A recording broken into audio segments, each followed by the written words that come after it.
Hello नमस्कार दोस्तों, कैसे हैं आप लोग। आई होप आप लोग बहुत बढ़िया होंगे। पूरे एक हफ्ते बाद मैं फिर से एक वीडियो लेकर आ रहा हूं आप सभी के सामने। आखिरी बार जो मैं वीडियो लेकर आया था उसमें मैंने आप लोगों को बताया था कि आम, जनवरी से रजिस्ट्री के रेट बढ़ सकते हैं और बढ़ेंगे, ऐसी पक्की खबर आई है। और दूसरी बात यह है कि रजिस्ट्री के रेट बढ़ेंगे तो साथ में ज़मीनों के रेट भी प्रॉपर्टी डीलर्स बढ़ाएंगे। सो आज जो मैं आप लोगों के लिए खबर लेकर आया हूँ, यह भी असल में अखबार से ही लेकर आया हूँ। पिछली खबर भी मेरे को न्यूज़पेपर से ही मिली थी, ये खबर भी मुझे न्यूज़पेपर से ही मिली है। एक्चुअल में मैं आप लोगों को समय समय पर जागरूक वीडियोस बना के देता हूँ। क्योंकि पिछली बार मैंने आपसे कहा था कि आप लोग अगर ज़मीन लेने का प्लान बना रहे हैं तो इसी महीने यानी दिसंबर के महीने में ही इसे फाइनल कर दीजिए डील को। अदरवाइज़ जनवरी के बाद फिर आपको 10 से 15% तक ज़मीनें महंगी मिल सकती है। बट इसके साथ ही मैं आपको सावधान भी करना चाहता हूँ इस वीडियो के थ्रू कि आप ये चीज़ें तभी शॉर्ट करें जब आपका हर चीज़ शॉर्ट हो, आप प्रॉपर्टी डीलर को अच्छे से जानते हों और ज़मीन को आपने अच्छे से जांच और पड़ताल कर ली है। ऐसा इसलिए मैं बोल रहा हूँ क्योंकि पिछले एक महीने से मैं कुछ खबरें देख रहा हूँ अखबार में, न्यूज़पेपर में, जिनमें ज़मीनों से रिलेटेड काफ़ी कह सकते हैं खबरें आ रही हैं। और इनके मद्देनज़र रखते हुए भी उत्तराखंड पुलिस ने जो भी ज़मीनों से रिलेटेड कोई भी धांधलेबाजी करेंगे या धोखेबाजी करेंगे उन पर सीधे गैंगस्टर एक्ट लगाने का निर्णय लिया है। ये एक अच्छी खबर है जिससे शायद जो ज़मीनों का जो भी प्रॉब्लम करते हैं क्रिएट या धोखेबाजी करते हैं लोगों के साथ, उनको थोड़ा सा डर बैठेगा। कुछ खबरें मैं आपको बताना चाहूँगा ताकि आप लोग भी, अगर आप लोगों से मिस हो गई हों वो खबरें, मैं आपको इस वीडियो के माध्यम से बताऊँगा ताकि आप लोग अगर उन जगहों पे कुछ ज़मीनों की डील कर रहे हैं तो सावधान और सतर्क रहें।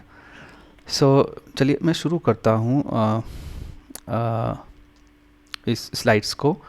स्लाइड का जो मैंने नेम रखा है वो है देहरादून में ज़मीन लेने वाले सावधान, पहले ये खबर पढ़ लें। ठीक है, तो मैं शुरू करता हूँ पहली खबर से। तो एक खबर जो मैंने पढ़ी बहुत ही इम्पोर्टेंट मुझे लगी वो ये थी कि सहस्त्रधारा रोड पे सरकारी ज़मीन में एक होटल बना दिया गया। जब मैंने एक बार पढ़ा तो मुझे बड़ा ही आम नागरिक के रूप में बहुत ही झटका लगा कि कैसे सरकारी ज़मीन में एक पूरा होटल बन सकता है। और ये जो होटल बना है वो रिंग रोड के लाडपुर क्षेत्र में बना है और इसका नाम पर्ल एवेन्यू है। और प्रशासन ने इसको नोटिस भी भेजा है और उस वक्त 5 नवंबर को दस्तावेज कोर्ट में उपलब्ध कराने के निर्देश दिए गए थे। अगर इस तरह का कोई खबर आती है तो वाकई हैरान करने वाली है कि किस तरह से इतना बड़ा होटल, अगर यह होटल चाय बागान की ज़मीन पर बनाया गया है तो कैसे और किसने परमिशन दी और कैसे परमिशन इसको मिल गई, और बिना सरकारी नुमाइंदों की मौजूदगी के इस चीज़ को होना बहुत ही ज़्यादा, मुझे बचता नहीं है कि ऐसा होता होगा। दूसरी खबर भी उसी के बगल में छापी थी कि भूमाफिया चाय बागान की ज़मीनों पे बहुत कब्ज़ा कर रहे हैं और उसको बेच दे रहे हैं लोगों को। चाय बागान की ज़मीन आप सभी को पता है देहरादून में बहुत सारी जगह पे, मैं अपनी पिछली वीडियोस में भी मैंने आपको बहुत बार चेतावनी दी है कि चाय बागान की ज़मीन को चेक कर लें देहरादून में। अगर आप कहीं पे ज़मीन की खरीद फरोख्त कर रहे हैं तो इस चीज़ को चेक कर लीजिए। यह खबर फ़िलहाल अगर हम देखें तो इस खबर को शायद लाडपुर क्षेत्र की यह खबर है, लेकिन चाय बागान की ज़मीन सिर्फ लाडपुर में नहीं है, बहुत सारी जगहों पे है। प्रेमनगर साइड भी चाय बागान की ज़मीन है। और रायपुर साइड भी चाय बागान की ज़मीन है, थानो रोड में भी चाय बागान की ज़मीन है। तो आप इन पर्टिकुलर जगहों में अगर आप ज़मीन देख रहे हैं तो इस चीज़ को भी अपने एंगल पे रखें कि कहीं ये चाय बागान की ज़मीन तो नहीं है और भूमाफियाओं द्वारा कब्जा करके आपको तो नहीं बेची जा रही है। सो इसीलिए मैंने ये वीडियो भी बनाया है ताकि आप प्रमाण के साथ मैं आपको बता सकूं कि देखिए इस तरह की न्यूज़ेस आ रही है आज की डेट पे, और मैं ऐसे ही कुछ भी हवा में नहीं बोलता हूँ अपनी वीडियोस में, जो है तथ्यों के साथ बता रहा हूँ। अच्छा, अगली खबर मैं आपको बताता हूँ कि ब्राह्मणवाला में एक ज़मीन का फ्रॉड हो गया। सो ब्राह्मणवाला में नाले की ज़मीन पर ही प्लॉटिंग कर दी गई। सो अब ये वाली खबर भी अगर हम देखें तो ब्राह्मणवाला सहस्त्रधारा रोड और सेंधा वाली धोरण की बात है। ओके, और जैसे कि न्यूज़ में ही आप देख पा रहे हैं कि इन्होंने नाले की ज़मीन पर ही प्लॉटिंग कर दी है। सो वही बात है, मैंने अपनी सारी वीडियोस में ये कहा है कि जब भी आप ज़मीन लें तो प्लीज़ नाले के अगल बगल में कोई भी ज़मीन ना लें, नहीं तो ध्वस्त करने के निर्देश आ सकते हैं कभी भी, और कभी भी आपको वहाँ से हटाया जा सकता है। इसके अलावा ये सब चीज़ें तो बात की बात हैं, शायद आगे चल के सरकार बदले या कोई भी बदले, तो वो डिपेंड करता है वहाँ का डीएम को ऐसा है। बट बात इसकी नहीं है, बात है कि आपकी सुरक्षा। नदी नाले के बगल में अगर आप कोई ज़मीन लेते हैं तो आपकी और आपके परिवार के लिए वो बहुत ही असुरक्षित जगह होगी। सो प्लीज़ इन चीज़ों से नदी नाले के बगल में ज़मीन लेने से बचें, चाहे वो कितनी भी सस्ती मिल रही है आपको। ठीक है, नेक्स्ट खबर जो है वो है एक बहुत ही दुखद खबर है। एक्चुअल में दुखद इसलिए है क्योंकि ये जो धोखा हुआ है वो शौर्य चक्र विजेता के साथ हुआ है, और शौर्य चक्र विजेता कैप्टन सेवानिवृत्त विजेता है वो पान सिंह नेगी। सो उनके साथ प्रॉब्लम ये हो रही है कि उनकी ज़मीन को भूमाफियाओं ने कब्जा कर लिया। ठीक है, वो वैसे बंजारावाला में रहते हैं और उन्होंने 2016 में विकास नगर में प्लॉट ख़रीदा था। अब 2016 के बाद 18 बूढ़े हैं वो, तो जब बार बार ज़मीन देखने नहीं जा सकते हैं, तो जब वो बड़ी ज़मीन ली है उन्होंने तो उस पर भूमाफियाओं ने उसका फ़ायदा उठाया कि वो बार बार उसे देखने नहीं आते हैं और उसको कब्ज़ा कर लिया, उस पर भवन का निर्माण कर दिया। सो इससे हमें देखिए हमें दो चीज़ों का ध्यान रखना पड़ेगा। पहली चीज़ ये है कि जब आप बड़ी लेवल की ज़मीन लेते हो, ज़्यादा ज़मीन लेते हो, बीघों में ज़मीन लेते हो, तो अपनी ज़मीन का डिमार्केशन प्रॉपर ज़रूर करवाएं। ये ना सोचें कि यह डिमार्केशन में 2-3 लाख रुपए लग जाएंगे, तो क्योंकि बड़ी है ज़मीन तो लगेगा टाइम, मतलब पैसा लगेगा काफ़ी, लेकिन कम से कम उसमें भूमाफिया का कब्ज़ा नहीं होगा। एक डिमार्केशन ज़रूर करवाएं और समय समय पर आप अपनी ज़मीन को देखने ज़रूर जाएं, और समय पे अगर नहीं जा सकते तो किसी रिश्तेदार को भेज सकते हैं चेक करने के लिए। इसके अलावा इसके अलावा मैं क्या कर सकता हूँ, मैं तो बस यही चाहूँगा कि इनको अपनी ज़मीन वापस मिल जाए, और उनको जो उन्होंने देश के लिए इतना कुछ किया है उनके साथ ये सब नाइंसाफ़ी नहीं होनी चाहिए बिल्कुल भी। चलिए अगली खबर में जाते हैं। यहाँ पर बिल्डर से 2.25 करोड़ की वसूली करने की बात हुई है। सिक्का ग्रुप बिल्डर है, उन्होंने किसी से ज़मीन, मतलब किसी को फ्लैट देने की बात करी थी, और उसको वो टाइम पे नहीं दिला सके वो फ्लैट, जिस कारण रेरा ने कहा है कि आप उनको वापस कर दें उनकी जो भी मूल रकम है, और इसके साथ ही जुर्माना भी उन पे लगाया गया है।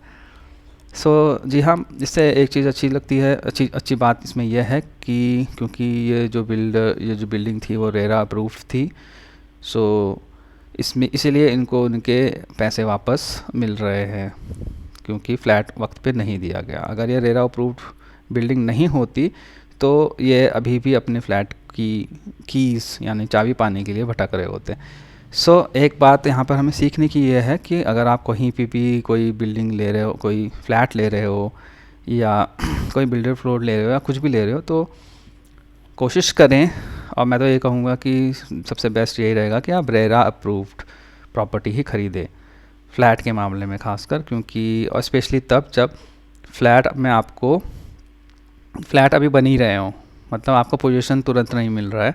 पोजीशन तुरंत मिल रहा है तब तो कोई प्रॉब्लम नहीं, लेकिन अगर पोजीशन आपको मिल ही नहीं रहा है, आपको पोजीशन मिलेगा 2 साल बाद, 3 साल बाद, तो रेरा अप्रूव्ड ही फ्लैट खरीदे।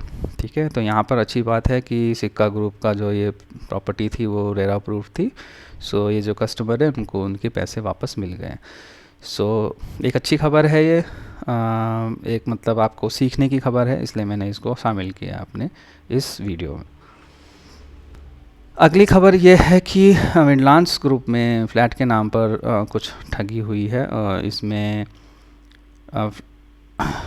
इस विनलांस के ही 2 निदेशकों के खिलाफ एक शख्स ने 8 लाख रुपए हड़पने का मामला पुलिस के पास दिया है और इस पर पुलिस ने भी मुकदमा दर्ज किया है।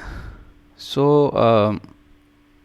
यह खबर मतलब ये निदेशकों के खिलाफ 8 लाख रुपए के आसपास इन्होंने लिए हैं और वापस उनको फ़्लैट वापस नहीं करा है, मतलब फ़्लैट नहीं दिया है। सो वही चीज़ है, अब देखना होगा कि क्या ये जो विनलांस के जो फ्लैट्स हैं वो रेरा अप्रूव्ड हैं कि नहीं है। अगर ये रेरा अप्रूव्ड है, मुझे इसकी जानकारी नहीं है, अगर रेरा अप्रूव्ड है तो शायद इनको आगे चलकर इनके पैसे वापस मिल जाएंगे। अगर ये रेरा अप्रूव्ड नहीं है तो फिर इनको पुलिस का शायद सहारा लेना पड़े, और वो ले रहे हैं शायद इस वक्त। ओके, अगली जो है वो ये है गलजवाड़ी की ज़मीन पर जांच होएगी। सो देहरादून में एक और ज़मीन का फर्जीवाड़ा है जिसकी सीबीआई जांच कराने के आदेश दिए हैं हाई कोर्ट ने। और कमाल की बात यह, हाई कोर्ट ने अपनी ही रजिस्ट्री में ये आदेश दिए, यानी कि हाई कोर्ट ने खुद ही वो रजिस्ट्री के आदेश दिए थे और उसी को उसने गलजवाड़ी में लगभग 7,000 बीघा ज़मीन थी और उसकी रजिस्ट्री किस तरह से हुई और कैसे हुई, इन सब चीज़ों की जांच सीबीआई से कराने की आदेश दिए हैं। सो काफ़ी सोचने वाली बात है कि मतलब हाई कोर्ट के निर्णय से रजिस्ट्री हुई है और फिर भी उसके जांच कराने के आदेश दिए जा रहे हैं। सो तो इस लेवल तक का फर्जीवाड़े हो रहे हैं देहरादून में। सो बहुत ही ज़्यादा सतर्क रहने की ज़रूरत है। सो अगले इस खबर में आते हैं। अगली खबर यह है कि ज़्यादातर जो बिल्डर और ठेकेदार हैं देहरादून में उनका पंजीकरण नहीं हुआ है, और पंजीकरण ना होने की वजह से फ़्लैटों में बहुत गोलमाल होता है। गोलमाल यानी कि उनके गुणवत्ता के साथ समझौता होना होता है। इसके अलावा निगरानी नहीं हो पाती है, सुरक्षा की बहुत दिक्कत होती है, क्या वो फ्लैट जो है वो प्रॉपर अर्थक्वेक प्रोन है कि नहीं है, इन सब चीज़ों की बहुत ज़्यादा प्रॉब्लम्स यहाँ पे हो सकती हैं। सो ठेकेदारों का पंजीकरण होना बहुत ज़रूरी है, लेकिन देहरादून में ऐसा बहुत कम है।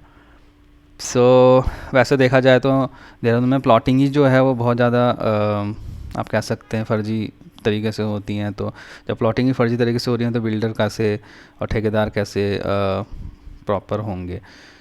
सो बहुत सोचने वाली बातें हैं। कुछ चीज़ें जो देहरादून में सुधरनी चाहिए उनमें से एक ये चीज़ें हैं प्रॉपर्टी से रिलेटेड।